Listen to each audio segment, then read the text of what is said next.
প্রিয় নতুন ভাই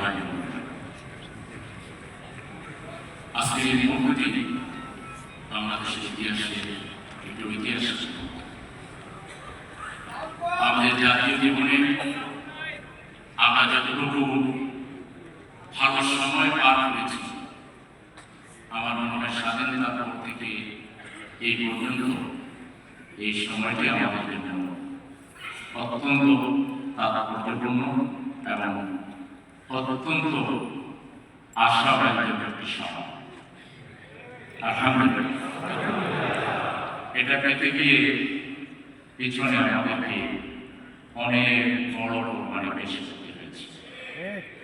আমরা এই জন্য হারিয়েছি আমাদের প্রিয় নেতা শহীদ মাওলানা নজরুল রহমান নিজামী, আমরা হারিয়েছি আমাদের প্রিয় নেতা প্রফেসর গোলাম আজম রাহিমাহুল্লাহ, আমরা হারিয়েছি আমাদের প্রিয় নেতা আলী আহসান মাহমুদ মুজাহিদ, আমাদের প্রিয় নেতা কামারুজ্জামান, আব্দুল কাদের মুরাদ এবং বীর কাসিম আলী রাহিমাহুল্লাহ। আমরা আমাদের আরো বেশ কয়েকজন বর্ষিয়ান মুরব্বীকে এই পরিস্থিতির শিকার হয়ে কেউ বা হাসপাতালে, কেউ বা নিজের বাসভবনে, কেউ বা কারাগারে অন্ধ প্রকোষ্ঠে দুনিয়া মায়া ত্যাগ করে তাদেরকে আমরা এই মুহূর্তে আমাদের কাছে আমাদের শহীদানদের দারাজাত গ্রহণের জন্য মর্যাদা বৃদ্ধির জন্য দোয়া করি এবং তাদের রেখে যাওয়া উত্তরসূরিদেরকে আল্লাহ তাআলা সবচেয়ে জামিন দান করুন এবং তাদেরকে ওই দিনের মতো ঐতিহাসিক দায়িত্ব এবং ভূমিকা পালন করার তৌফিক দান করুন। আমরা আরো স্মরণ করছি আজকের এই দিনটি আমরা যে বিপ্লবের মধ্য দিয়ে পেয়েছি সে ঐতিহাসিক ৩৬শে জুলাই যারা শহীদ হয়েছেন, শহীদ আবু সাঈদ, শহীদ বীর মুক্তা সহ প্রায় ২,০০০ শহীদের জীবনের বিনিময়ে আমরা আজকের দিনটি পেয়েছি। আমরা তাদেরকেও আজকে শ্রদ্ধার সাথে তাদের কর্মময় জীবনকে স্মরণ করছি। আল্লাহ তাআলা তাদেরকে জন্য জান্নাতের আলা কামনা করেন। আমরা সেই সব বীর যোদ্ধাদের স্মরণ করছি যারা এখন জিন্দা শহীদ হয়ে আমাদের সামনে রয়েছেন। ৩৬শে জুলাইয়ের আন্দোলনে প্রায় ৫০,০০০ লোক তাদের জীবন বাজি রেখে লড়াই করেছেন। কেউ চোখ হারিয়েছেন, কেউ পা হারিয়েছেন, কেউ বা তাদের অনেক চোখ পা হাত অনেক কিছুই হারিয়েছেন। আমাদের সেই সব জিন্দা শহীদেরা আমাদের প্রেরণার বিনা হয়ে আমাদের মাঝে আছেন। আল্লাহ তাআলা তাদেরকে শিফায়ে আজিলা কামিলা দান করুন। সম্মানিত ভাই এবং বোনেরা, আজকের এই রোপণ সমাবেশ মূলত দুইটি বিষয়কে কেন্দ্র করে রাখা হয়েছে। সেই দুটি বিষয় আমি সর্বশেষ আপনাদের সামনে রাখব। তার আগে আমি রোপণদের সম্পর্কে কয়েকটি কথা বলতে চাই। প্রথম কথা হচ্ছে রোপণিয়া এটি কোনো সাংগঠনিক পদের নাম নয়, এটি একটি ঈমানী অঙ্গীকারের নাম। এই অঙ্গীকার আমরা করেছি আল্লাহর সাথে আমাদের একটা এগ্রিমেন্ট হয়েছে, অঙ্গীকার হয়েছে।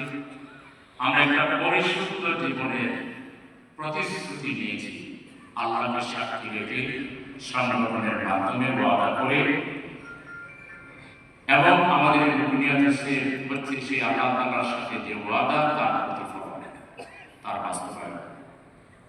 আমাদেরকে মনে রাখতে হবে পৃথিবীর ইতিহাসে আল্লাহ যেসব জাতিকে ধ্বংস করেছেন গজব দিয়ে, তাদের অন্যতম খারাপ স্বভাব ছিল অঙ্গীকার।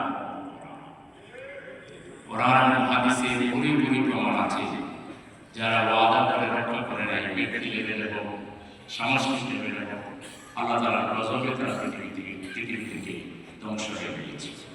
তাই আমরাও ওয়াদা করেছি। আমাদের ওয়াদার অঙ্গীকারের মূল কথাগুলো কি? আমরা ওয়াদা করেছি আল্লাহর জন্য নিজেকে আমরা কোরবান করে দেব। আমরা ওয়াদা যেটি করেছি সেটি স্বেচ্ছায় করেছি, নিজেকে সম্পূর্ণরূপে আল্লাহর কাছে সারেন্ডার করেছি। দিন কায়েমের জন্য সর্বাত্মক প্রচেষ্টার মাধ্যমে আল্লাহকে খুশি করার সিদ্ধান্ত আমরা নিয়েছি। গণতন্ত্রের শপথের ১ নম্বর কথাটা কিন্তু এটাই।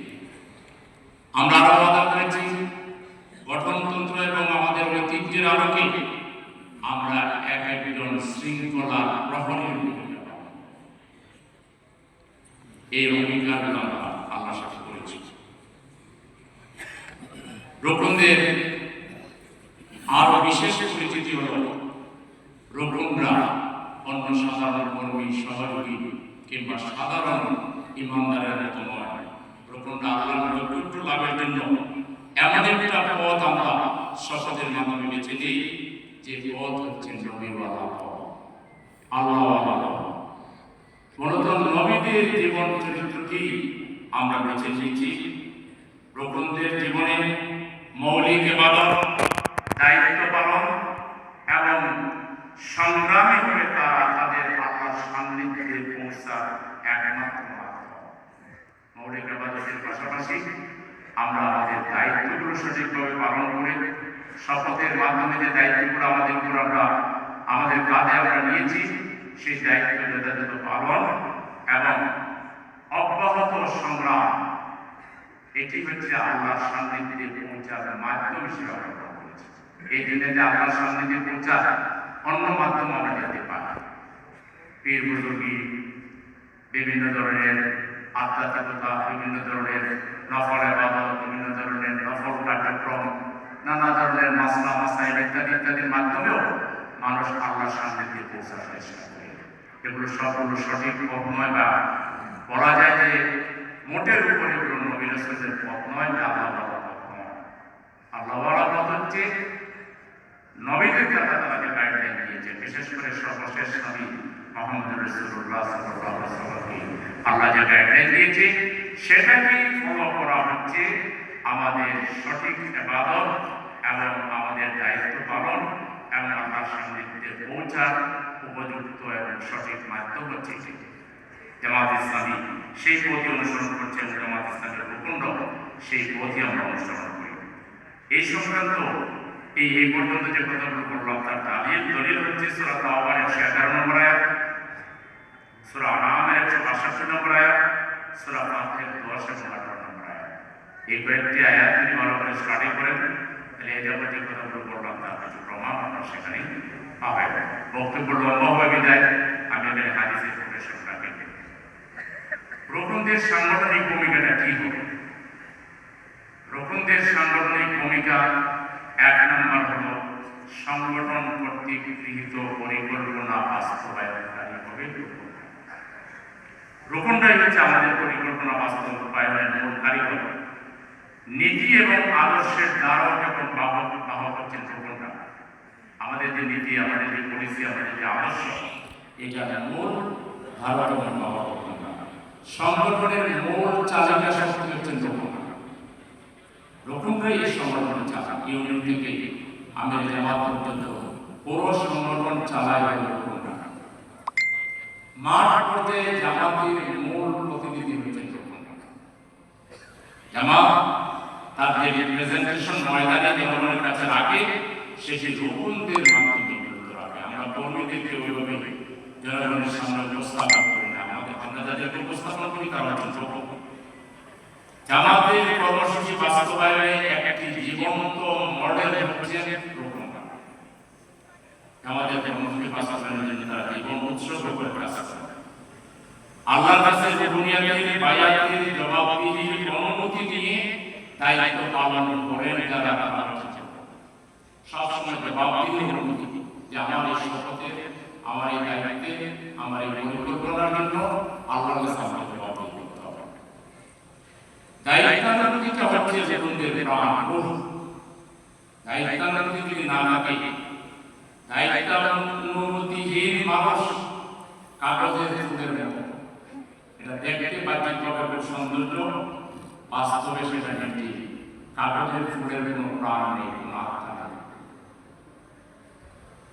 চারিদিকে প্রযুক্ত রোকনরা তালিকায় জামাতের রোকন থাকলেও আল্লাহ তাআলার কাছে তারা রোকনের তালিকায় থাকার কোনো কারণ হতে পারে না।